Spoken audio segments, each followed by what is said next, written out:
सबसे पहली बात आती है प्रकाश। प्रकाश क्या होता है? ऐसा विकिरण जो आंखों में दृष्टि संवेदना उत्पन्न करता है। क्या कहलाता है? प्रकाश। इस दृष्टि संवेदना के कारण हमारी आंख अपने चारों ओर रखी वस्तुओं को देख पाती है।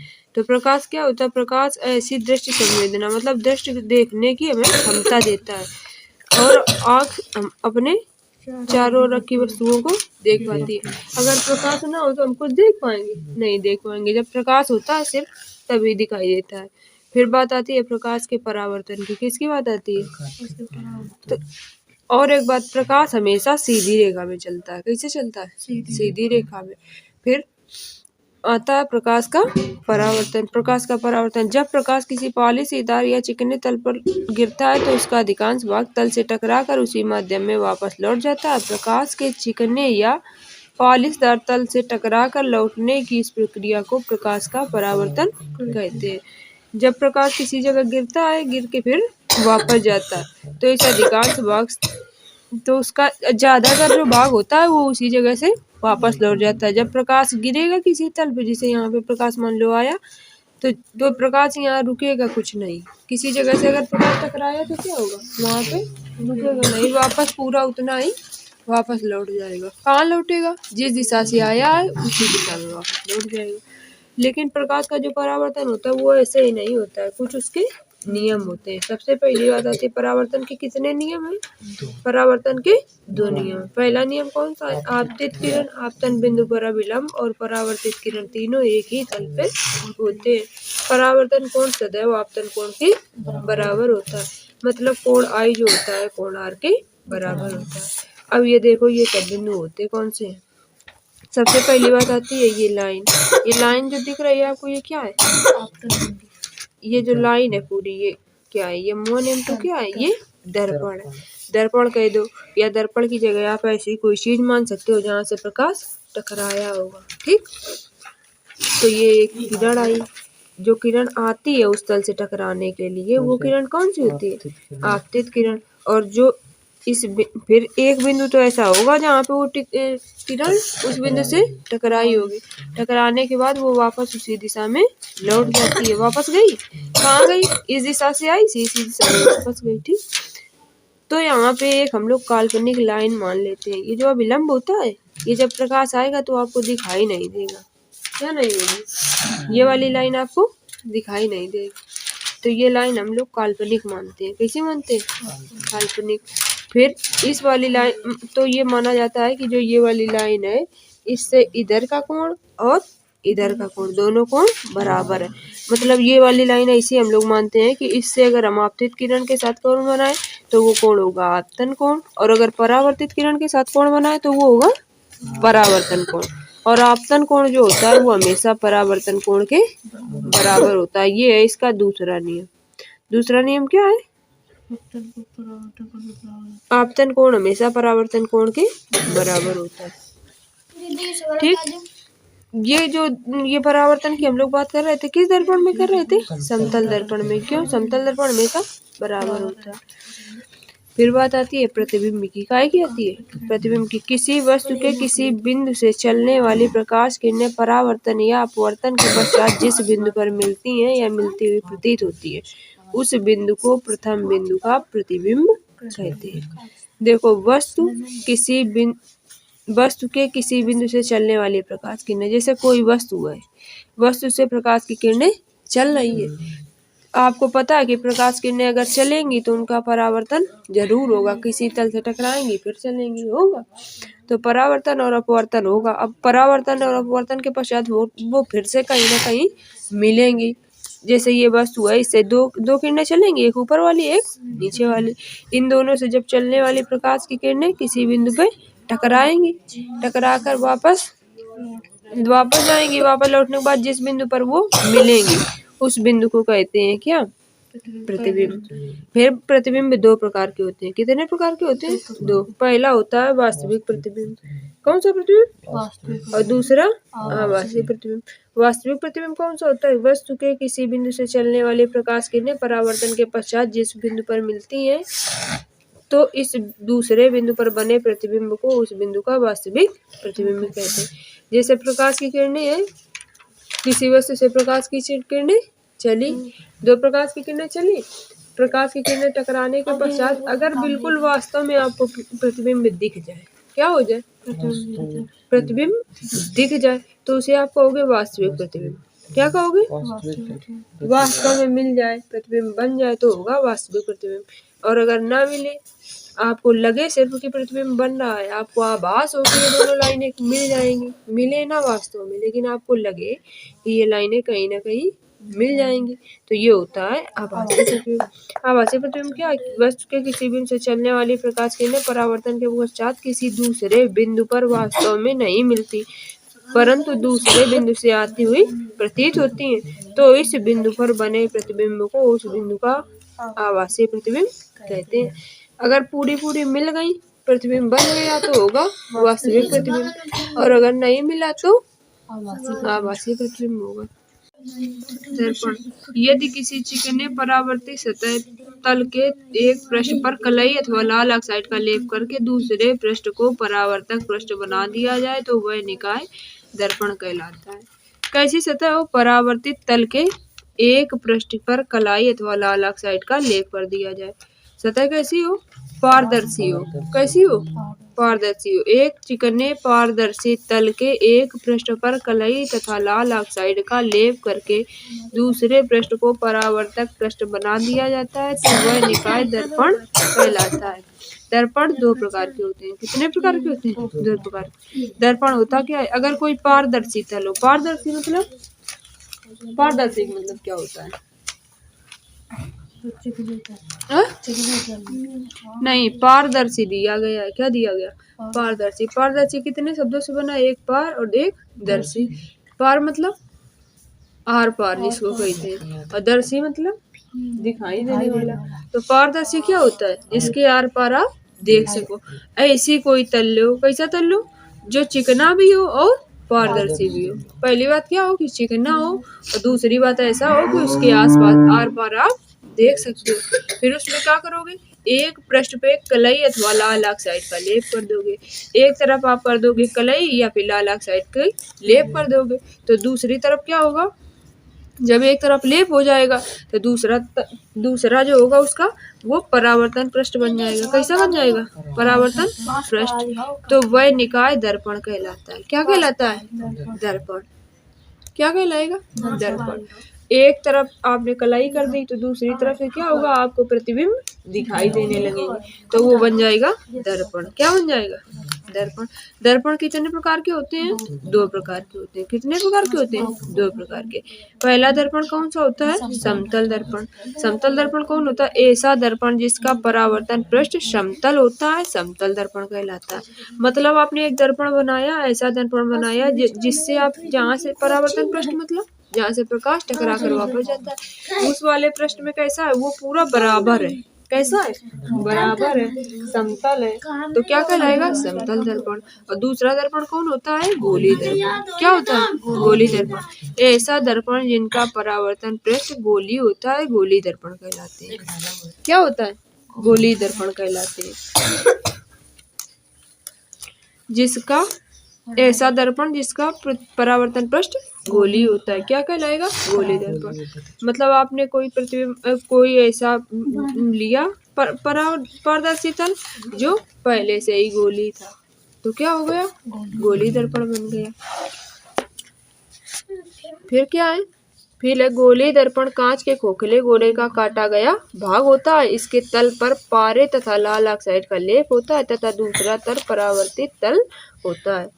क्या होता है, गोली दर्पण कैसा है, कांच के खोखला गोला। कांच का एक खोखला गोला होता है, खोखला गोला कांच का अगर आपने लिया और उसको एक तरफ से काट लिया तो बन जाएगा गोली दर्पण। क्या बन जाएगा, गोली दर्पण। इसके एक तल पर एक तरफ आप कर दोगे पाले और लाल ऑक्साइड का लेप। जब एक तरफ लेप कर दोगे तो दूसरा तल क्या हो जाएगा, परावर्तन तल हो जाएगा, तो ये बन जाएगा गोली दर्पण। कैसा होगा, गोली दर्पण। अब गोली दर्पण दो प्रकार के होते हैं। कितने प्रकार के होते हैं, दो प्रकार के। अगर आपने जो गोला होगा उसकी एक सतह तो ऊंची होगी और एक सतह गहरी वाली होगी, तो अगर ऊपर वाली सतह पर लेप किया तो दूसरे प्रकार का दर्पण बन जाएगा और नीचे वाली सतह पर लेप किया तो दूसरे प्रकार का। तो सबसे पहली बात आती है गोली दर्पण कितने प्रकार के होते हैं? 2 प्रकार के होते हैं। कौन कौन से 2 प्रकार होते हैं? पहला होता है अवतल दर्पण। क्या होता है? तो वह गोली दर्पण जिसमें उभरे तल पर कलई होती है तथा परावर्तन तल दबे हुए तल में होता है, वो होता है अवतल दर्पण। अवतल दर्पण क्या होता है? जब आपने ऊंची वाली सतह पे आपने लेप कर दिया तो क्या हो गया, वो अंदर वाला जो गहरा वाला सतह होता है वो परावर्तन हो जाएगा। गहरे वाली सतह दबे हुए तल परावर्तन तल हो जाएगा तो बन जाएगा आपका अवतल दर्पण। क्या बन जाएगा? फिर आता है उत्तल दर्पण। क्या आता है? वह गोली दर्पण जिसमें दबे हुए तल पर कलई होती है तथा परावर्तन बाहरी उभरी सतह में होता है, उसे उत्तल दर्पण कहते हैं। उत्तल दर्पण क्या होता है? जब गोली दर्पण के दबे हुए तल पर कलई की जाए। कहाँ तक कलई की जाए? दबे हुए तल पे नीचे की तरफ आपने कलई लगा दी तो जो ऊपरी सतह होगा वो क्या हो जाएगा? परावर्तन तल हो जाएगा। तो इससे क्या होगा? तो वो क्या बन जाएगा? उत्तल दर्पण बन जाएगा। क्या बन जाएगा? उत्तल दर्पण। उसे उत्तल दर्पण कहते हैं। इसका दृश्य क्षेत्र अधिक होता है। उत्तल दर्पण क्या होता है? काफी दूर तक देख सकता है। उत्तल दर्पण क्या होगा? काफी दूर तक। जब वो उभरा हुआ होता है, जैसे ये है इधर साइड का, ये उभरा हुआ है, जब ये उभरा हुआ है दबे हुए में आपने कर दी कलई। क्या कर दिया? ये तो अवतल दर्पण का बना हुआ, ये है उत्तल का। जैसे ये वाला है, अगर इस पे आप बात करोगे तो ये मान लो कि इधर कलई है, ये ऊपर वाला, लेकिन इसी से देखो जैसे ये दर्पण ये है, ये कोई क्या था? बताओ ये क्या था? परावर्तन तल था। क्या था? परावर्तन तल। आपने एक ऐसा दर्पण लिया जो जिसके आप पारदर्शी तल है। क्या है? पारदर्शी तल। इसमें आपने इधर की तरफ क्या कर दिया? कलई लगा दी। कलई लगा दी तो इधर वाले तल से तो अब प्रकाश जा नहीं पाएगा। जाएगा? पहले पारदर्शी था, प्रकाश आप आर पार देख सकते थे हम लोग। फिर यहाँ पे क्या किया? ये लाइन थी, यहाँ पे हमने क्या कर दिया? इसमें कलई लगा दी।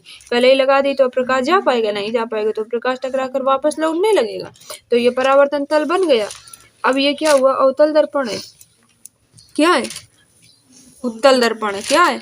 उत्तल दर्पण। अंदर की तरफ लेप लगा दी। ये देखो इतना चौड़ा है तो ये बहुत दूर तक देख सकता है। उत्तल दर्पण का जो दृष्टि स्रोत होता है वो कैसा होता है? बहुत दूर तक होता है। फिर गोली दर्पण से संबंधित परिभाषाएं होती हैं। क्या होती है? गोली दर्पण से संबंधित परिभाषाएं। जैसे सबसे पहली आती है दर्पण का ध्रुव। क्या होता है? दर्पण का ध्रुव। गोली दर्पण में परावर्तन तल के मध्य बिंदु को ध्रुव कहते हैं। गोली दर्पण जो होता है उसमें गोली दर्पण के जो परावर्तन तल का मध्य बिंदु है उसे क्या कहते हैं? दर्पण का ध्रुव। देखो ये उत्तल दर्पण में परावर्तन तल ये है, अवतल दर्पण में परावर्तन तल अंदर वाला है। ये पूरा परावर्तन तल है, इसका जो बीचों बीच का जो भाग होगा, मध्य बिंदु होगा, वो होगा दर्पण का ध्रुव। ये देखो मध्य बिंदु है, ये पूरा है, इसका बीचों बीच कहाँ है? यहाँ है, तो ये हो गया दर्पण का ध्रुव। और इसका बीचों बीच कहाँ है? ये, तो ये हो गया दर्पण का वक्रता केंद्र। गोली दर्पण कांच के खोखले गोले का भाग होता है, उस गोले के केंद्र को दर्पण का वक्रता केंद्र कहते हैं। वक्रता केंद्र क्या है? गोली दर्पण को आपने कांच के खोखले गोले से काटा था, कांच के खोखले गोले से काट के अगर ऊपर की तरफ कलई कर दी तो कौन सा बन जाएगा? तो बन जाएगा आपका अवतल दर्पण। और अगर अंदर की तरफ कलई कर दी तो उत्तल दर्पण बन जाएगा। तो वो जो कांच का गोला था उसका जो होगा केंद्र, क्या होगा? केंद्र, वो होगा दर्पण का वक्रता केंद्र। जैसे ये आपने गोला था इसका, ये कोई ना कोई तो गोले का काटा गया होगा, तो ये गोला जब पूरा किया जाएगा तो उसका जो केंद्र होगा वो होगा उसका वक्रता केंद्र। वैसे इधर इसका जो इसका केंद्र होगा, ये जिस गोले से काटा गया होगा उसका जो केंद्र होगा वो होगा इसका वक्रता केंद्र। ठीक। अब वक्रता केंद्र से ध्रुव तक की दूरी को वक्रता त्रिज्या कहते हैं। क्या कहते हैं? वक्रता केंद्र से दर्पण के ध्रुव तक की दूरी को दर्पण की वक्रता त्रिज्या कहते हैं। तो वक्रता केंद्र जो होता है उससे दर्पण के ध्रुव तक की जो दूरी होती है उसको क्या कहते हैं? वक्रता त्रिज्या। इधर वक्रता केंद्र से ध्रुव तक की दूरी को क्या कहते हैं? वक्रता त्रिज्या। फिर बात आती है मुख अक्ष की। किसकी आती है? मुख अक्ष। गोली दर्पण के ध्रुव P तथा वक्रता केंद्र को मिलाने वाली सीधी रेखा गोली दर्पण की मुख अक्ष कहलाती है। जो गोली दर्पण है उसका जो ध्रुव है, ध्रुव कहाँ है? ये, और वक्रता केंद्र कहाँ है, ये। इसमें ध्रुव कहाँ है, ये, और इसका वक्रता केंद्र कहाँ है, ये।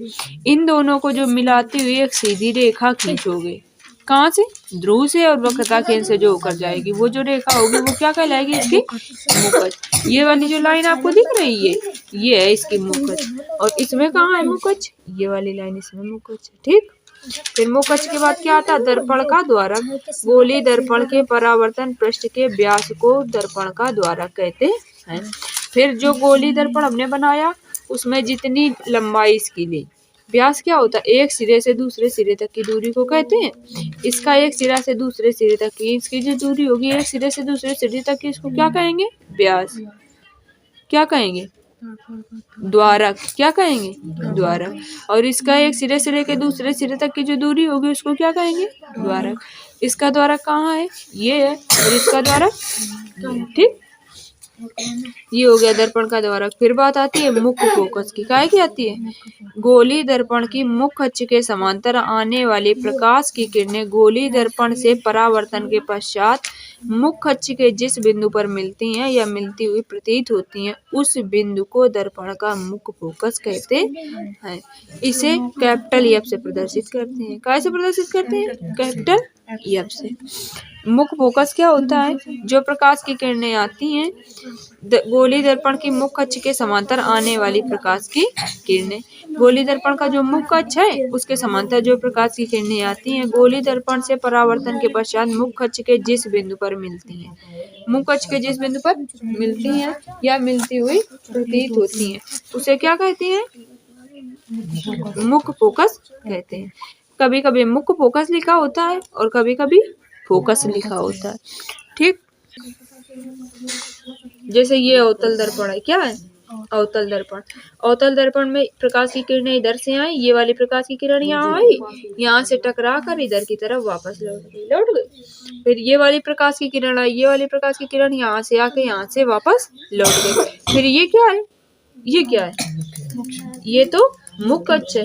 फिर अगली लाइन आई, ये वाली लाइन आई, ये यहाँ से आके यहाँ पर वापस लौट गई। ये किरण आई, ये यहाँ से आके यहाँ वापस लौट गई। ये सभी किरणें क्या हुई, एक बिंदु पर मिल गई। जिस बिंदु पर मिल गए उसको क्या कहते हैं, मुख्य फोकस कहते हैं। उसे दर्पण का मुख्य फोकस कहते हैं। ये कौन सा दर्पण था, अवतल दर्पण का मुख्य फोकस, ठीक। फिर बात आती है उत्तल दर्पण की। काय की बात आती है, उत्तल दर्पण है ये, इसमें अंदर की तरफ क्या होगा, पॉलिश होगी और बाहर की तरफ उभरा हुआ तल होगा, जिससे आप देखोगे। तो ये क्या होगा, इधर से ये किरण आई, ये टकराने के पश्चात वापस लौट गई, ठीक। ये वाली किरण आई, ये टकराने के पश्चात वापस लौट गई। ये क्या है, ये तो मुख्य अक्ष है। फिर ये वाली किरण आई, ये टकराने के पश्चात वापस लौट गई। ये वाली किरण आई, ये टकराने के पश्चात वापस लौट गई। ये किरणें कहीं मिली, कहाँ पर मिली, कहीं नहीं मिली। अगर इनको आप आगे बढ़ाओगे तो भी नहीं मिलेंगी, नहीं मिलेंगी। तो इनको हम इधर की तरफ वापस अगर बढ़ाएं तो हमें लग रहा है कि कहीं ना कहीं ये मिल जाएंगे, लग रहा है।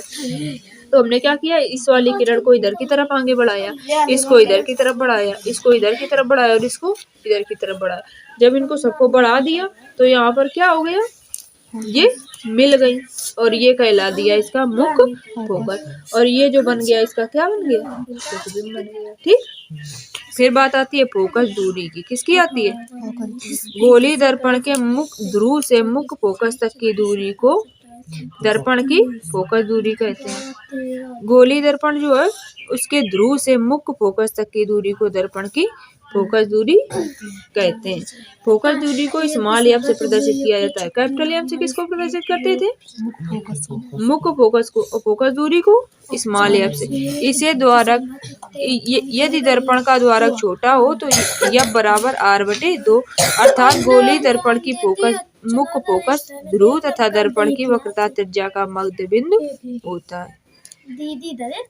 क्या होती है, देखो फोकस दूरी क्या होती है, गोली दर्पण के ध्रुव से मुख्य फोकस तक की दूरी को दर्पण की फोकस दूरी कहते हैं। इसे स्मॉल एफ से प्रदर्शित करते हैं। इसका ध्रुव कहाँ है, ध्रुव ये है, और मुख्य फोकस कहाँ है, मुख्य फोकस ये ध्रुव से जो मुख्य फोकस तक की दूरी है इसे क्या कहते हैं? फोकस दूरी। क्या कहते हैं? इसमें भी ध्रुव ये है और मुख्य फोकस ये यहाँ से यहाँ तक की दूरी को इसको क्या कहते हैं? फोकस दूरी। फोकस दूरी का सूत्र क्या होता है? यह बराबर कैपिटल R बटे 2। ठीक। फोकस दूरी जो होती है वो वक्रता त्रिज्या की आधी होती है। वक्रता त्रिज्या कितनी थी? कैपिटल R थी, उसका आधा आपने किया तो क्या बन गई? R। ये जो वक्रता त्रिज्या कहाँ थी? यहाँ से लेकर यहाँ तक पूरी वक्रता त्रिज्या है। ध्रुव से मुख्य अक्ष तक की दूरी को वक्रता त्रिज्या कहते हैं। मतलब कि नहीं, ध्रुव से वक्रता केंद्र तक की दूरी, जो गोला लिया था आपने उसी की त्रिज्या को तो कहोगे वक्रता त्रिज्या कहोगे। तो वक्रता त्रिज्या होगी कौन सी? जो आपने गोला लिया उसकी त्रिज्या होगी कहाँ? वहाँ उसका जो केंद्र है और जहाँ से आप नाप रहे हो, ध्रुव से नाप रहे हो, ये हो गई पूरी वक्रता त्रिज्या।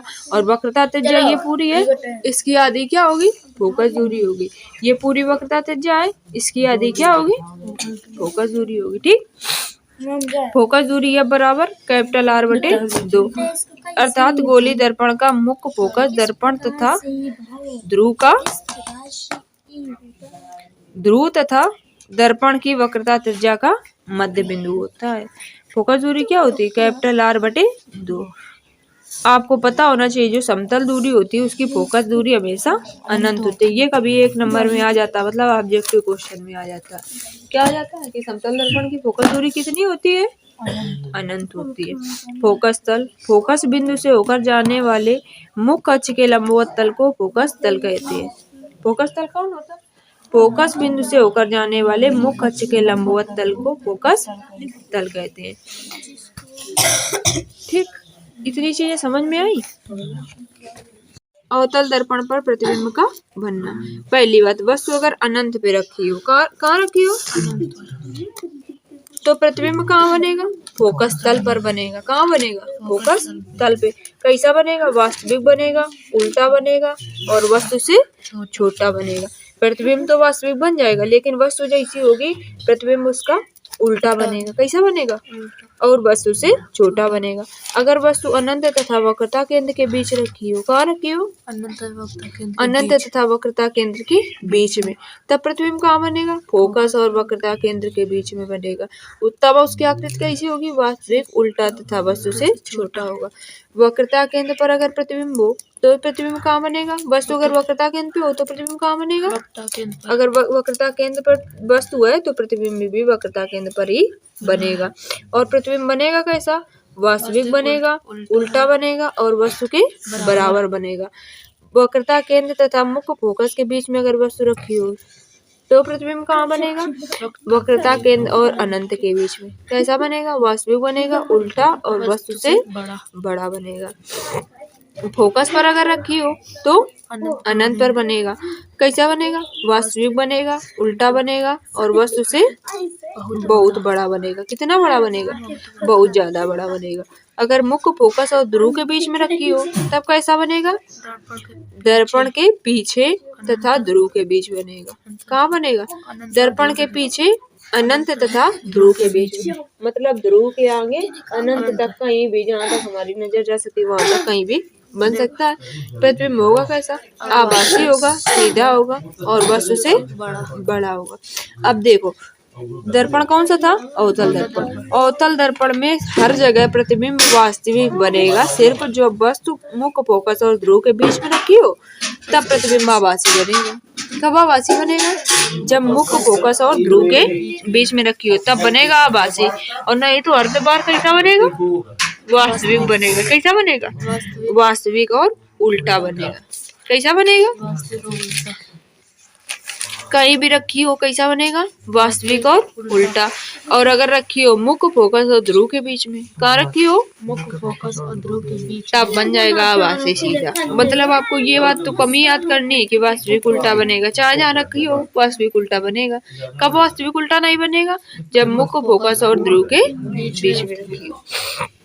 फिर उत्तल दर्पण के प्रतिबिंब बनना। देखो क्या, देखो उत्तल दर्पण का प्रतिबिंब। उत्तल दर्पण में प्रतिबिंब अगर वस्तु अनंत पे रखी हो, कहाँ रखी हो, तो प्रतिबिंब कहाँ बनेगा, फोकस तल के दर्पण के पीछे। फोकस तल में बनेगा, कहाँ बनेगा, दर्पण के पीछे। ऐसे छोटा लिखो। और अगर प्रतिबिंब की प्रकृति और आकार आभासी उल्टा और वस्तु से छोटा, और आभासी उल्टा और वस्तु से छोटा।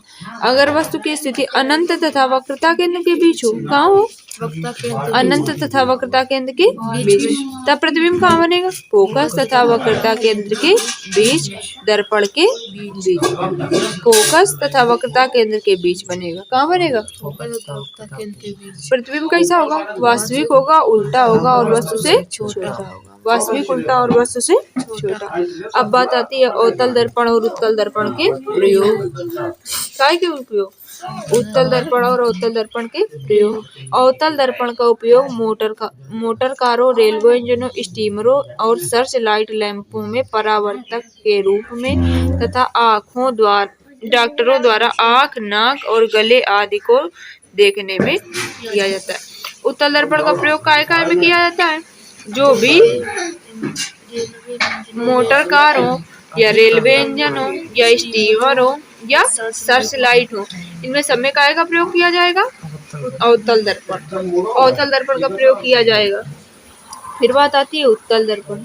क्या हो गई, उत्तल दर्पण गली तथा बाजारों में लगे लैंपों के ऊपर किया जाता है। इसका उपयोग वाहनों में पीछे का दृश्य देखने के लिए भी किया जाता है। उत्तल दर्पण का प्रयोग कहाँ किया जाता है, जो लाइटें होती हैं, जो ये मोहल्ले में लाइटें लगी होती हैं, इनके ऊपर जो लगा होता है दर्पण, वो कैसा होता है, उत्तल दर्पण होता है। जो बल्ब होता है उसके ऊपर एक और चमकदार सतह लगी होती है, वो इसलिए लगी होती है कि पूरा प्रकाश अच्छे से परावर्तित हो जाए। इसका प्रयोग वाहनों में पीछे का दृश्य देखने के लिए होता है। जो गाड़ियां होती है उनमें जो शीशा लगा होता है वो कौन सा होता है, कौन सा दर्पण होता है, उत्तल दर्पण। ठीक। फिर गोली दर्पण के लिए चिन्ह परिपाटी, ये आपको पढ़ने के लिए क्या है, सवाल लगाने के लिए इनको जरूरत है, कभी कभी एक नंबर में भी आ जाती है। अवतल दर्पण में एफ, बी और वी का मान ऋणात्मक होता है। अवतल में कैसा होता है, ऋणात्मक होता है। एफ, बी और यू का मान ऋणात्मक होता है। यदि अवतल दर्पण में प्रतिबिंब दर्पण के पीछे बनता है तो वी का मान धनात्मक, और दर्पण के सामने बनता है तो वी का मान ऋणात्मक लेते हैं। उत्तल दर्पण में एफ और आर का मान धनात्मक होता है, यू का मान ऋणात्मक होता है। उत्तल दर्पण में प्रतिबिंब दर्पण के पीछे बनता है और वी का मान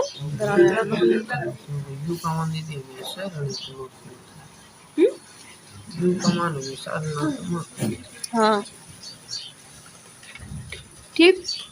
गोली दर्पण के लिए फोकस दूरी और दर्पण दूरी, वस्तु से दर्पण से वस्तु की दूरी और प्रतिबिंब की दूरी का संबंध, यह बराबर 1/u धन 1/v। यू क्या होता है, दर्पण से वस्तु की दूरी, यू क्या होता है, दर्पण से वस्तु की दूरी, और वी क्या होता है, दर्पण से प्रतिबिंब की दूरी। एफ क्या होती है, दर्पण की फोकस दूरी। तो क्या सूत्र होता है, 1/f बराबर 1/u धन 1/v। यू क्या है, वस्तु की दूरी, वी क्या है, प्रतिबिंब की दूरी, एफ क्या है, फोकस दूरी। फिर बात आती है प्रकाश के अपवर्तन की। क्या आती है, प्रकाश के अपवर्तन की। प्रकाश किरण के एक माध्यम से दूसरे माध्यम में प्रकाश करने पर उसके पथ में परिवर्तन की हुई घटना को प्रकाश का अपवर्तन कहते हैं। प्रकाश के अपवर्तन का कारण प्रकाश की चाल का विभिन्न माध्यमों में अलग अलग होना है। जैसे देखो प्रकाश है, सभी माध्यमों में अलग अलग गति से चलता है। कैसे चलता है, अलग अलग गति में। किसी में बहुत तेजी से चलता है, किसी में बहुत धीमे से चलता है, मतलब थोड़ी बहुत गति सब में बदलती जरूर रहती है। क्या होता है, थोड़ी बहुत गति सब में बदलती रहती है। अगर प्रकाश जल में चल रहा है तो अलग चाल से चलेगा, और जमीन में चल रहा है तो अलग चाल से, वायु में चल रहा है तो अलग चाल से, कांच में अलग चाल से। ऐसे जैसे भी माध्यम बदलेंगे वैसे ही उसकी सब चाल भी बदलती रहेगी। ठीक। प्रकाश किरण के एक माध्यम से दूसरे माध्यम में प्रवास करने पर उसके तो जब उसकी चाल बदल जाती है, क्या हो जाता है, चाल बदल जाती है। जब चाल बदलती है तो क्या होगा, जैसे जैसे वायु में था, वायु से वो उसको जल में जाना है तो उसकी चाल बदली, जब चाल बदलेगी तो उसका थोड़ा बहुत रास्ता भी हल्का सा मुड़ जाता है। तो इसको क्या कहते हैं, प्रकाश का अपवर्तन कहते हैं। प्रकाश के अपवर्तन का कारण प्रकाश की चाल का विभिन्न माध्यमों में अलग अलग होना। अगर आपसे पूछा जाए कि प्रकाश का अपवर्तन क्यों होता है, क्योंकि इस प्रकाश की हर माध्यम में चाल अलग अलग होती है। प्रकाश का अपवर्तन होता कब है, एक माध्यम से दूसरे माध्यम में प्रवास करने पर की जो रास्ता बदल जाता है वो होता है प्रकाश का अपवर्तन। अगर प्रकाश का ऊपर का माध्यम विरल हो, कैसा हो, विरल, और मतलब जिसमें प्रकाश चल रहा हो वो विरल, और प्रकाश जिसमें गया हो वो सघन माध्यम, क्या हो, सघन माध्यम, तब क्या होगा, तब ये इधर की तरफ थोड़ा बढ़ जाएगा, ठीक। और अगर वो ऐसा क्या हो, ऊपर सघन माध्यम हो नीचे विरल माध्यम हो तो दूसरी तरफ झुक जाएगा। जब प्रकाश विरल माध्यम से सघन माध्यम में जाता है तो आपतित किरण अभिलंब की ओर झुक जाती है। देखो ये वाली, ये जो बीच में लाइन आपको दिख रही है, ये क्या है, अभिलंब है, क्या है, अभिलंब। अगर विरल से सघन में आया, कहाँ आया, विरल से सघन में, ये वाली किरण थी ये ऐसी सीधी जाती, क्या हुआ, विरल से सघन में आया। विरल माने जिसके अणु दूर दूर हो, मतलब जो पतला हो एक तरीके से, और सघन क्या होता है, जिसके अणु पास पास हो। तो जब विरल से आया सघन में, कहाँ आया, विरल से सघन में, तो क्या होगा, अभिलंब की ओर झुक जाएगी, कहाँ होगी, अभिलंब की ओर झुक जाएगी। और जब इधर की तरफ झुक जाएगी तो ये कोण छोटा हो जाएगा। अच्छा बताओ, जैसे ये कोण ऐसा था तो ये कोण इससे आई से छोटा होगा। अगर ये ऐसी निकल जाती तो ये वाला कोण इस कोण के बराबर होता, लेकिन इससे थोड़ा अंदर की तरफ आ गई, अंदर की तरफ आई तो ये कोण छोटा हो जाएगा। तो आपको ये याद रखना है कि विरल से जब सघन में आएगी तो क्या होगा, अंदर की तरफ झुक जाएगी, क्या होगा, अंदर की तरफ, मतलब कि अभिलंब की ओर झुक जाएगी। फिर होगा क्या, आई, और आई जो होगा वो आर से बड़ा होगा, आई आर से बड़ा होगा, आर आई से छोटा होगा। अगर पूछा जाए आर कैसा होगा तो आई से छोटा होगा, अगर आई के बारे में पूछा जाए तो आर से बड़ा होगा। और जब प्रकाश सघन माध्यम से विरल माध्यम में संचरित होता है तो यह अभिलंब से दूर हट जाती है। देखो ये ऐसी जा रही थी, क्या होगा, सघन था, सघन से कहाँ आ गया, विरल में, तो ये थोड़ी और इधर की तरफ हो जाएगी तो ये फिर कोण बड़ा हो जाएगा, आई से आर बड़ा हो जाएगा। देखो अगर इधर था तो छोटा था, अब इधर हो गया तो बड़ा हो गया। आई होता क्या है, आई होता है आपतन कोण, और आर क्या होता है, अपवर्तन कोण। अब आती है अपवर्तन के कारण, क्यों अपवर्तन के कारण, अपवर्तन के कारण क्या होते हैं, प्रकाश की चाल विभिन्न माध्यमों में भिन्न भिन्न होती है। अतः जब प्रकाश एक माध्यम से दूसरे माध्यम में प्रवेश करता है तो चाल में परिवर्तन होने के कारण प्रकाश की किरण अभिलंब से दूर अथवा अभिलंब के पास हो जाती है, अर्थात प्रकाश का अपवर्तन हो जाता है। देखो प्रकाश की जो चीज की चाल जो थी वो सभी जगह अलग अलग होती है, किसी माध्यम में कुछ होती है, किसी माध्यम में कुछ होती है। जब प्रकाश एक माध्यम से दूसरे माध्यम में प्रवेश करता है तो उसकी चाल में परिवर्तन हो जाता है। प्रकाश की किरण अभिलंब से दूर हट जाती है या अभिलंब के पास आ जाती है तो प्रकाश का अपवर्तन हो जाता है। क्या हो जाता है, प्रकाश का अपवर्तन। प्रकाश का अपवर्तन ऐसे ही नहीं होगा कि किधर से भी आई और किधर भी चली जाएगी, उसके भी कुछ नियम होते हैं। नियम कितने होते हैं, 2 होते हैं। जो प्रकाश के परावर्तन के नियम है, पहला नियम तो वही वाला है, कौन सा, आपतित किरण, अपवर्तित किरण और आपतन बिंदु पर अभिलंब तीनों एक ही तल पे होते हैं। उसमें कौन सी थी, परावर्तित किरण थी। इसमें आपतन हो रहा है तो आपतित किरण हो गई, अपवर्तित किरण हो जाएगी, ठीक। आपतित किरण मतलब जो किरण आई है, अपवर्तित किरण मतलब जो किरण निकलेगी। आपतन बिंदु पर अभिलंब, अभिलंब कैसा होता है, काल्पनिक होता है?